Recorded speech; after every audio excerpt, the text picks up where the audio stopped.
আসসালামু আলাইকুম রাহমাতুল্লাহ। আজকে আমরা চাঁদ দেখার দোয়াটি শিখব। আমরা জানি আরবি মাসগুলো চাঁদ দেখার উপর ভিত্তি করে গণনা করা হয়। তো প্রতি মাসের শুরুতেই চাঁদ ওঠে। সেই নতুন চাঁদ উঠলে রাসূলুল্লাহ সাল্লাল্লাহু আলাইহি ওয়াসাল্লাম একটি দোয়া পড়তেন। আমরা সেই দোয়াটি ইনশাআল্লাহ শিখব আজকে। তো সাধারণত আমরা আরবি মাসগুলোর হিসাব তেমন রাখি না, যদিও এটা ইসলামী ঐতিহ্যের অন্তর্ভুক্ত, আমাদের রাখা উচিত। তবে বিভিন্ন কারণে রাখা হয় না, যেহেতু আমাদের অফিসিয়াল কার্যক্রম ইংরেজি মাস হিসেবে পরিচালিত হয়, সেই কারণে এটার গুরুত্বটা কিছুটা কমে গেছে।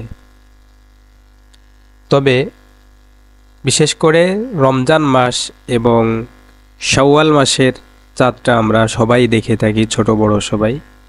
রমজান শুরু হচ্ছে কিনা তখন আমরা অধীর আগ্রহে চাঁদ দেখার জন্য বাহিরে বের হয়ে আসি এবং চাঁদ দেখি। তখন একটি দোয়া আমাদের পড়া উচিত, রাসূল আমাদেরকে শিখিয়েছেন, অত্যন্ত সুন্দর দোয়া। অর্থসহ দোয়াটি আমরা শিখব ইনশাআল্লাহ।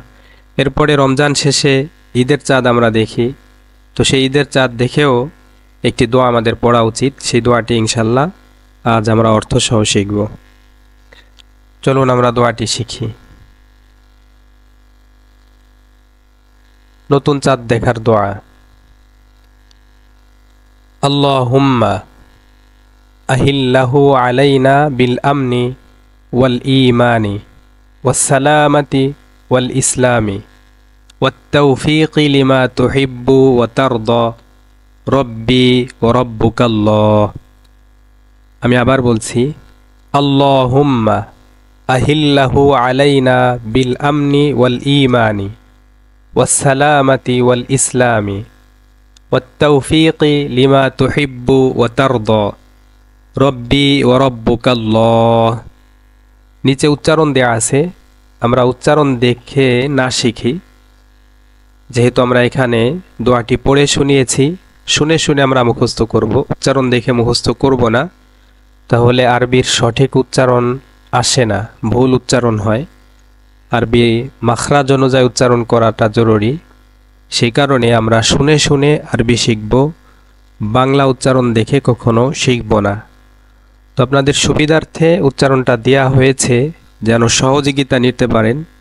বাকি আমরা শিখবেন মূলত শুনে শুনে, উচ্চারণ শুনে শুনে শিখবেন। আমি আবার বলছি, আল্লাহুম্মা আহিল্লাহু আলাইনা বিল আমনি ওয়াল ঈমানি والسلامة والإسلام والتوفيق لما تحب وترضى ربي وربك الله। অর্থ হচ্ছে, হে আল্লাহ, আপনি আমাদের উপরে চাঁদকে উজ্জীবিত করুন শান্তি ও ঈমানের সাথে, নিরাপত্তা ও ইসলামের সাথে, এবং আমাদেরকে ওই সকল কাজের ক্ষমতা দানের সাথে যা আপনি ভালোবাসেন ও যাতে আপনি খুশি হন। হে চন্দ্র, আমার ও তোমার প্রভু আল্লাহ। এই দোয়াটি আছে দারেমিতে, দারেমির হাদিস নম্বর 1687 এবং 88। আরও আছে তিরমিজিতে হাদিস নম্বর 3451। মিশকাত শরীফে আছে হাদিস নম্বর 2428 এবং আল আহাদিসুস সাহিহা নামক কিতাবে আছে হাদিস নম্বর 1816। অত্যন্ত সুন্দর একটি দোয়া, কত সুন্দর অর্থপূর্ণ একটি দোয়া। আমরা অবশ্যই দোয়াটি শিখব এবং প্রতি মাসে যখন নতুন চাঁদ ওঠে, চাঁদ দেখা মাত্র এই দোয়াটি পড়ব। বিশেষভাবে রমজানের চাঁদ এবং ঈদের চাঁদ যখন ওঠে এবং আমরা সেটা দেখি গুরুত্বের সাথে, তখন এই দোয়াটি আমরা পড়ব। আল্লাহ তাআলা আমাদের সকলকে তৌফিক দান করুন।